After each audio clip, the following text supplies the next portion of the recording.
জুলাই আগস্টে হত্যাকাণ্ডের ঘটনায় 14 ফেব্রুয়ারি শেখ হাসিনা সহ 3 আসামির বিরুদ্ধে মানবতা বিরোধী অপরাধের মামলায় তদন্ত কর্মকর্তার কাছে জবানবন্দি দিয়েছিলেন লেখক, গবেষক ও রাজনীতিবিদ বদরুদ্দিন উমর।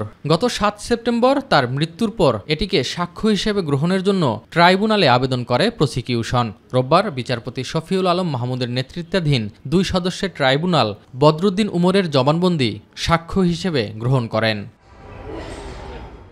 এদিন এই মামলায় সাক্ষ্য দিয়েছেন তদন্ত কর্মকর্তা মোহাম্মদ আলমগীর। প্রথম দিনে তিনি ট্রাইব্যুনালে 17টি ভিডিও উপস্থাপন করেন। ওয়ালটন এখন দেশের সীমানা পেরিয়ে পৌঁছে গিয়েছে 50টিরও বেশি দেশে। ওয়ালটন, ঘরে ঘরে, বিশ্বজুড়ে।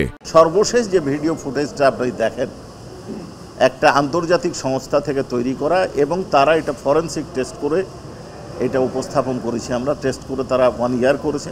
প্রামাণ্যচিত্রের তথ্য মতে 19 জন ব্যক্তিকে তারা নির্দয়ভাবে গুলি করে হত্যা করেছে।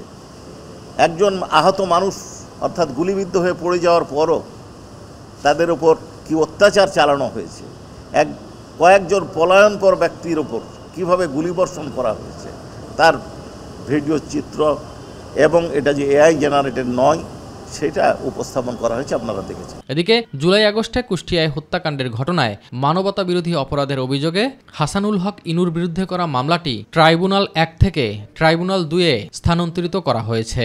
যেহেতু ওই কোর্টে অলরেডি এটা সাবমিট হয়ে গেছে এবং অ্যাকসেপ্টও করে নিছে, তো দ্যাটস ওয়াই এইখান থেকে তাকে ডিসচার্জ করা হোক, এবং ডিসচার্জ করে দিছে। আমরা আগামীকালকে থেকে আবার 2 নম্বর কোর্টে এই মামলাটা হবে।